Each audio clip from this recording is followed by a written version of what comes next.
सुप्रभात बच्चों, मैं आपकी सामाजिक अध्ययन की अध्यापिका और आज हम नागरिक शास्त्र का दूसरा पाठ शुरू करने जा रहे हैं जिसका शीर्षक है संसद तथा कानूनों का निर्माण। तो चलिए शुरू करते हैं। अध्याय 2 संसद तथा कानूनों का निर्माण। पाठ का परिचय देखिए। संसद के कौन लोग होते हैं? अलोकप्रिय और विवादास्पद कानून, संसद के प्रमुख कार्य, नए कानून किस प्रकार बनते हैं, इन सभी बिंदुओं को हम अच्छे से देखेंगे। चलिए शुरू करते हैं पाठ को। देखिए बच्चों, संसद पार्लियामेंट। देखिए बच्चों, लोकतांत्रिक सरकार का गठन जैसे कि आप जानते हैं जनता के द्वारा चयनित सदस्यों द्वारा किया जाता है और फिर जनता के हित में किस तरह से किन उद्देश्यों पे कार्य करना है, किस तरह के काम करना है, ये निर्धारित होते हैं। इस तरह से हम कह सकते हैं, ठीक है, कि व्यक्ति या नागरिक ही सबसे महत्वपूर्ण है। ठीक है, सत्ता के अंदर व्यक्ति या नागरिक ही सबसे महत्वपूर्ण है। ठीक है, इस बात से ये स्पष्ट होता है। लोग संसद के लिए अपने प्रतिनिधि का चुनाव करते हैं। ठीक है, इस तरह से निर्वाचित प्रतिनिधियों में से एक समूह सरकार बनाता है। ठीक है, एक समूह सरकार बनता है। उन्हीं निर्वाचित सदस्य मिलकर क्या बनती है? सरकार बनती है। जनता द्वारा चुने गए सभी प्रतिनिधि इसी समूह को, जो जनता द्वारा चुने गए प्रतिनिधियों के समूह को संसद कहा जाता है। समूह को क्या कहा जाता है? जो जनता द्वारा प्रतिनिधि होते हैं उनके समूह को संसद कहते हैं। यह संसद सरकार को नियंत्रित करती है और उसका मार्गदर्शन करती है। इस प्रकार से लोग ही अप्रत्यक्ष रूप से अपने निर्वाचित प्रतिनिधियों के माध्यम से सरकार बनाते हैं और उस पर नियंत्रित रखते हैं। तो बच्चों देखिए, इस तरह से देखिए, लोग पहले क्या है, अपने पसंदीदा नेता चुनते हैं, फिर उन्हीं नेता द्वारा संसद समूह का निर्माण होता है और संसद समूह द्वारा क्या है, सरकार का मार्गदर्शन होता है, सरकार बनती है। ठीक है, हमारी राजनीतिक व्यवस्था में संसद के पास महत्वपूर्ण शक्तियां होती हैं। ठीक है, क्योंकि यह जनता का प्रतिनिधित्व करती है और जनता के प्रतिनिधि ही इसमें होते हैं। लोकसभा के लिए भी इसी तरह का चुनाव होता है। जिस तरह राज्य विधानसभा के लिए चुनाव होते हैं, लोकसभा के लिए भी उसी तरह से चुनाव होते हैं जिस तरह से राज्य विधानसभा के चुनाव होते हैं। ठीक है, चुने जाने के बाद ये उम्मीदवार संसद सदस्य या सांसद एमपी कहलाते हैं। तो चुने जाने के बाद जो उम्मीदवार होते हैं ये क्या कहलाते हैं? सांसद या संसद के सदस्य कहलाते हैं। इन सांसदों को मिलाकर संसद बनती है जो सरकार का मार्गदर्शन करती है कि वो लोगों के लिए, नागरिकों के हित में कितने उद्देश्यों को पूर्ण कर रहे हैं, ये सवाल कर सकती है सरकार से। चलिए, संसद के प्रमुख कार्य देख लिए। पहला, राष्ट्रीय सरकार का चुनाव करना, कार्यपालिका का चुनाव करना, फिर सरकार को नियंत्रित करना, मार्गदर्शन देना और जानकारी देना। ठीक है, और कानून बनाना, ये संसद के मुख्य कार्य हैं। ठीक, राष्ट्रीय सरकार का चुनाव। भारतीय संसद के 3 अंग, राष्ट्रपति, राज्यसभा और लोकसभा, 3 अंग होते हैं। भारतीय संसद के 3 अंग है, राष्ट्रपति, राज्यसभा और लोकसभा। लोकसभा चुनाव के बाद सांसदों की सूची बनाई जाती है। यदि कोई राजनीतिक दल सरकार बनाना चाहता है तो उसे निर्वाचित सांसदों में बहुमत प्राप्त होना चाहिए, यानी बहुत ज्यादा वोट से क्या हो, उसकी जीत हो, बहुमत हो, मतलब बहुत सारे लोगों की मत हो कि हाँ वो सदस्य बन सके। ठीक है, क्योंकि लोकसभा में आज के समय में क्या है, 543 निर्वाचित सदस्य हैं जिसमें कि 2 जो है मनोनीत सदस्य हैं। आज हमारी जो वैसे देखो अधिक से अधिक 550 हैं, लोकसभा के जो सदस्य 550 है, लेकिन आज के समय में जो वर्तमान में जो है 543 निर्वाचित सदस्य हैं। ठीक है, इसीलिए बहुमत हासिल करने के लिए लोकसभा में किसी भी दल के पास कम से कम 272 सदस्य होने चाहिए। तो कोई दल है जो अपनी सरकार बनाना चाहता है तो उसके पास 272 सदस्यों का क्या होना चाहिए? बहुमत होना चाहिए। संसद में बहुमत प्राप्त करने वाले दल या गठबंधन का, तो देखो गठबंधन भी होता है, तो 2-3 लोगों की सरकार मिलकर एक पूर्ण सरकार बना सकती है। गठबंधन भी होता है, दल भी हो सकता है। ठीक है, इस तरह से संसद में बहुमत प्राप्त करने वाले दल या गठबंधन का विरोध करने वाले सभी राजनीतिक दल विपक्षी दल कहलाते हैं। जो इनका विरोध करते हैं वो विपक्षी दल कहलाते हैं। तो इस तरह से राष्ट्रीय सरकार का चुनाव करना किसका है? संसद के प्रमुख कार्यों में से है। अब आ जाइए कार्यपालिका का चुनाव। कार्यपालिका क्या करती है? कानून को लागू करती है, ठीक है। कार्यपालिका ऐसे लोगों का समूह है जो संसद द्वारा बनाए गए कानून को मिलकर लागू करने पर काम करती है। भारत का प्रधानमंत्री लोकसभा में सत्ताधारी दल का मुखिया होता है। प्रधानमंत्री अपने दल के सांसदों में से मंत्रियों का चुनाव करता है। तो अपने दल के सांसद में मंत्रियों का चुनाव करता है। तो इस तरह से वो सभी मंत्री क्या है, प्रधानमंत्री के साथ मिलकर किसी भी कानून को या किसी फैसले को लागू करने में उसकी मदद करते हैं।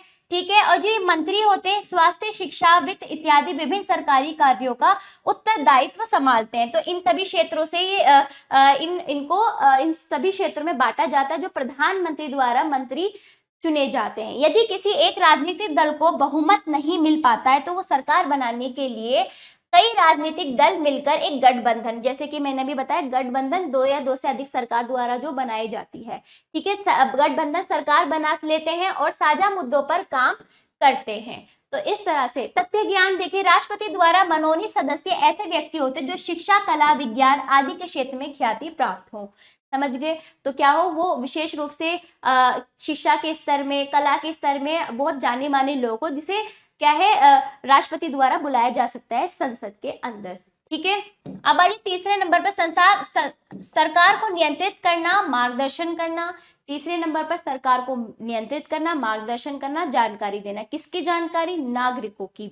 नागरिकों की हित की बात, नागरिक क्या चाहते हैं, नागरिकों के लिए क्या जरूरी है, नागरिकों को क्या शिकायत है सरकार के प्रति, ये सभी, इन सभी चीजों का संसद सरकार के सामने करता है, इन सभी चीजों को खुलकर। ठीक है। जैसे जब संसद का सत्र चल रहा, समय जो संसद का सत्र होते हैं, ठीक है, संसद का जब संसद चल रही होती है उस समय सबसे पहले प्रश्नकाल होता है। सबसे पहले क्या होता है? प्रश्नकाल। प्रश्न किए जाते हैं सरकार से। प्रश्नकाल एक महत्वपूर्ण व्यवस्था है। इसके माध्यम से सांसद सरकार के कामकाज के बारे में जानकारी प्राप्त करते हैं और सरकार का कर्तव्य है कि वो अपनी वो जो जानकारी उनसे लेना चाहते हैं वो सारी जानकारी के जवाबदेही हो, उत्तरदायी हो। ठीक है। इसके द्वारा संसद कार्यपालिका पर नियंत्रण रखती है। प्रश्नों के माध्यम से सरकार को उसी कमियों के प्रति आगाह किया जाता है। ठीक है।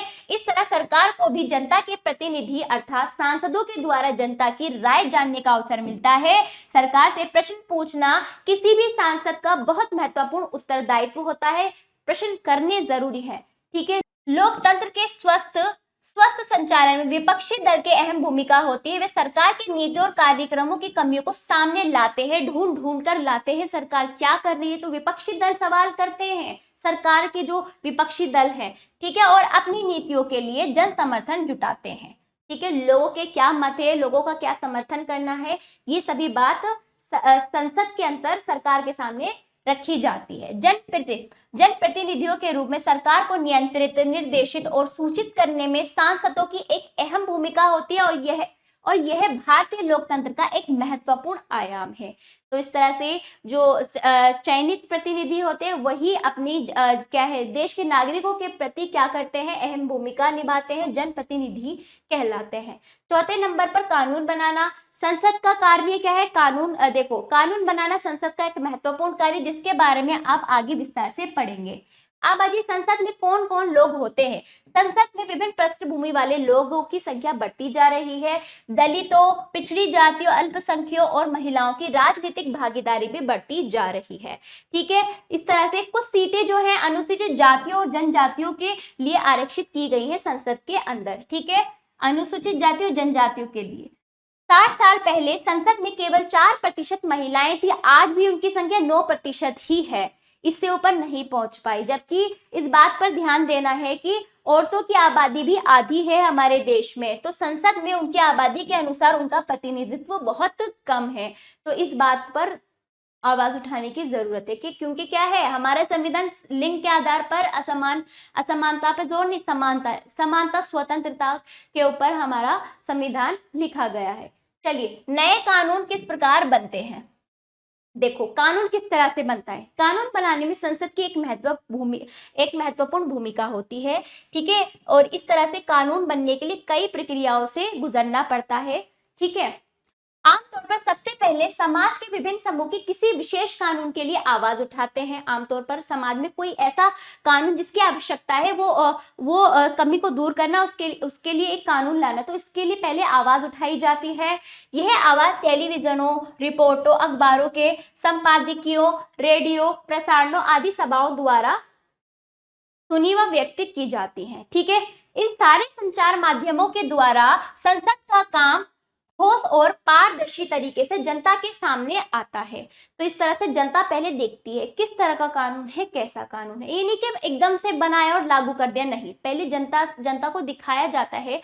जनता की भी अपनी राय सब ली जाती है। ठीक है, आइए देखें कि घरेलू हिंसा का सवाल किस तरह संसद के सामने आया। घरेलू हिंसा की रोकथाम पर कानून बनाने की प्रक्रिया क्या थी। 1990 के दशक में घरेलू हिंसा के बारे में एक नए कानून की मांग उठती रही, क्योंकि उससे पहले घरेलू हिंसा से पीड़ित महिलाओं के लिए कोई विशेष कानून नहीं था, केवल फौजदारी कानून था, जिससे घरेलू हिंसा को इस कानून के अंतर्गत अपराध नहीं माना जाता था। फौजदारी के अंतर्गत क्या अपराध नहीं माना जाता था। उदाहरण के लिए पति का पत्नी को घर में पीटना, बेटे बहू का मां सास के साथ बुरा बर्ताव करना, जैसे, ठीक है, जैसे माँ सास और सास दोनों के, बहू के भी प्रति और घर के जो सास है उसके प्रति भी जो बुरा बर्ताव होता है।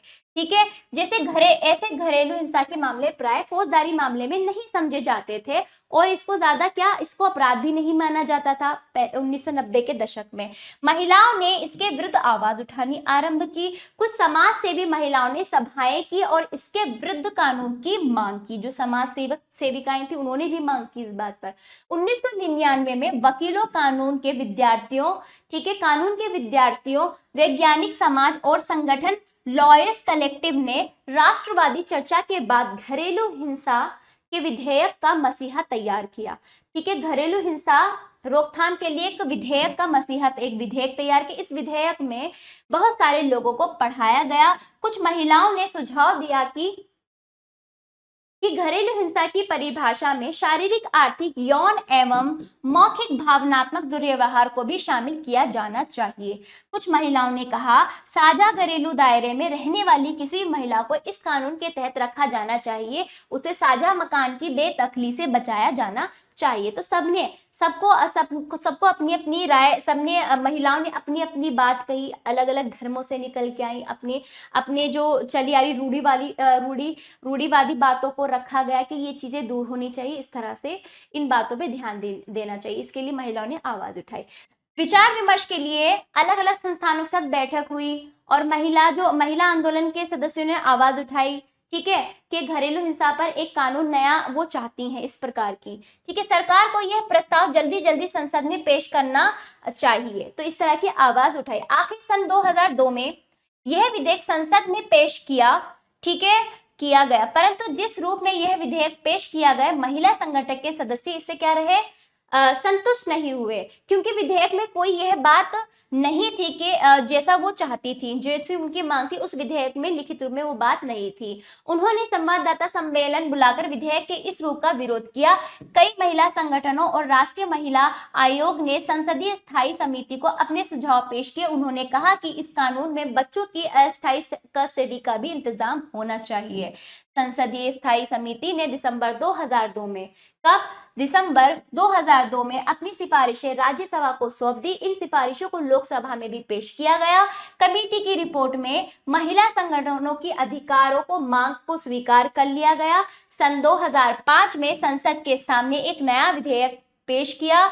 दोनों सदनों में मंजूरी मिल जाने के बाद उसे राष्ट्रपति के पास स्वीकृति के लिए भेज दिया गया। फिर राष्ट्रपति ने उसे स्वीकृति दे दी, हस्ताक्षर कर दिए 2006 में घरेलू हिंसा महिला सुरक्षा कानून लागू हुआ। यह पहला कानून है जिसमें महिलाओं के हिंसा मुक्त परिवार के अधिकार को मान्यता दी गई और घरेलू हिंसा के एक व्यापक परिभाषा दी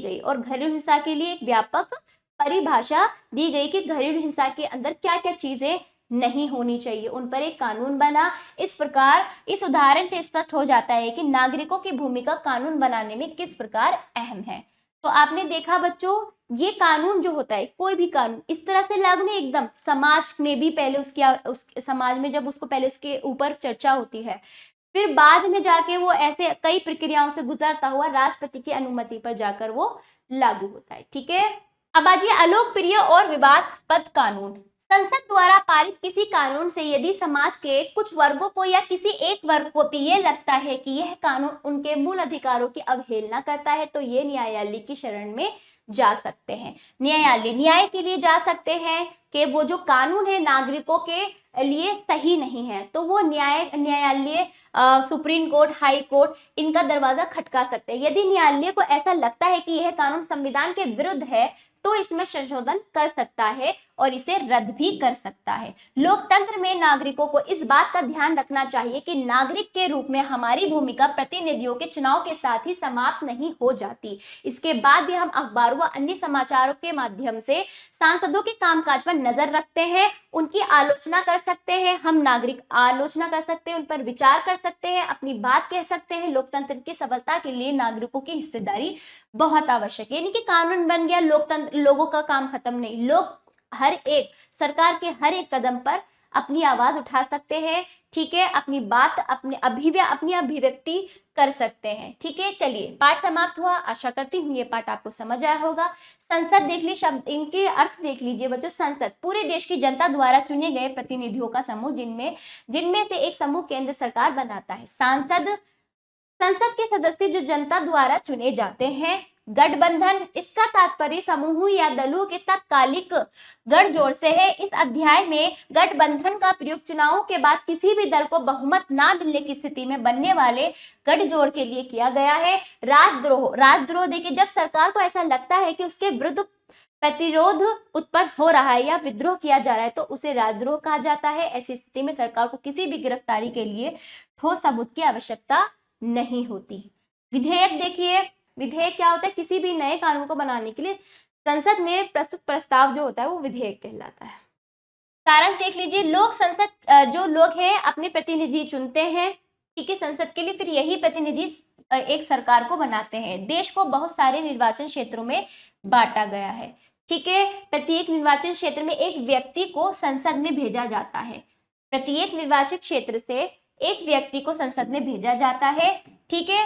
देश को बहुत सारे निर्वाचन क्षेत्र में बांटा गया है। प्रत्येक निर्वाचन क्षेत्र से एक व्यक्ति को संसद में भेजा जाता है। भारतीय संसद के 3 अंग, राष्ट्रपति, राज्यसभा और लोकसभा। लोकसभा चुनाव के बाद जिस राजनीतिक दल का बहुमत होता है उसी की सरकार बनती है, ठीक है। वही दल, ठीक है, राजनीतिक दल सरकार बनाता है। कभी कभी कई राजनीतिक दल मिलकर साझा सरकार बना सकते हैं, जिसे गठबंधन कहते हैं। भारत का प्रधानमंत्री लोकसभा में सत्ताधारी दल का मुखिया होता है, ठीक है।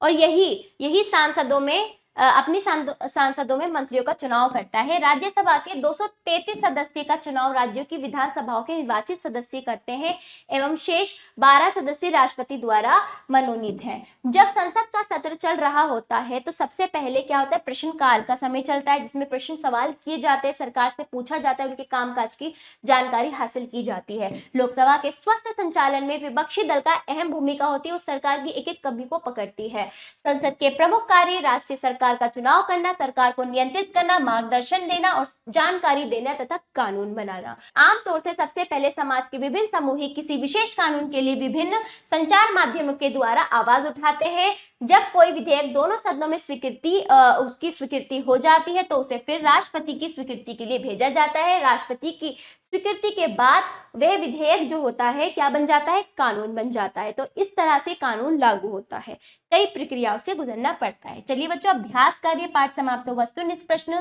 सही विकल्प पर सही का चिन्ह लगाइए। लोकसभा के मनोनीत सदस्यों की संख्या देखिए, बताइए लोकसभा के मनोनीत सदस्यों की संख्या कितनी है? 2 है। जो अभी हमने पाठ में देखा था, 2 सदस्य मनोनीत किए गए हैं।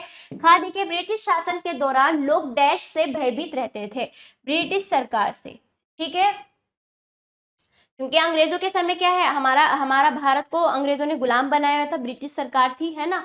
तो अंग्रेजों की सरकार, ब्रिटिश सरकार, उससे क्या है, भारतीय भयभीत थे। गा देखिए, लोकसभा के सदस्यों का चुनाव प्राय होता है 5 वर्ष बाद। अगला, जो सदस्य जनता द्वारा चुने जाते हैं डैश कहलाते हैं। क्या कहलाते हैं बताइए? सांसद कहलाते हैं, ठीक है। लोकसभा में मनोनीत संख्या जो है, एंग्लो इंडियन जो होते हैं उनको 2020 के बाद अब नहीं है। अब एंग्लो मनोनीत जो 2 सदस्य हैं लोकसभा में वो है एंग्लो इंडियन। 2020 के बाद अब नहीं है। पहले क्या था, कुल मिला के क्या था, 552 सदस्य थे। अब क्या है, एंग्लो इंडियन नहीं है तो 550, अधिक से अधिक सदस्य लोकसभा में 550 हो सकते हैं। बाकी दो जो एंग्लो इंडियन अब हटा दिए गए। बाकी पूछा गया है, पहले तो थे ना मनोनीत सदस्य, दो थे एंग्लो इंडियन। चलिए दूसरा देखिए, रिक्त स्थानों की पूर्ति कीजिए। का देखिए, लोकसभा के कुल सदस्यों की संख्या, लोकसभा के कुल सदस्यों की संख्या डैश है, कितनी है बताइए, लोकसभा के कुल सदस्यों की संख्या कितनी है बताइए। अभी वर्तमान में कितनी है, 543 है। हमारे लोकसभा में कितने सदस्य हैं ये पूछा गया है, वर्तमान में 543। हाँ देखिए, देश को बहुत सारे डैश में बांटा गया है, निर्वाचन क्षेत्र में।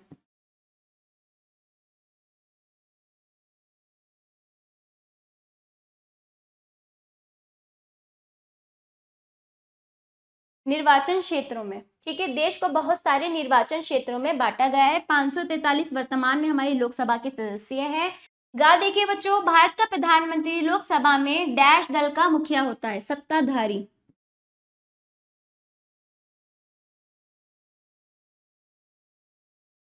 सत्ताधारी दल का, ठीक है। अगला देखिए, राज्यसभा के सदस्यों का चुनाव राज्यों की डैश के निर्वाचित सदस्य करते हैं, विधानसभा, राज्यों की विधानसभा।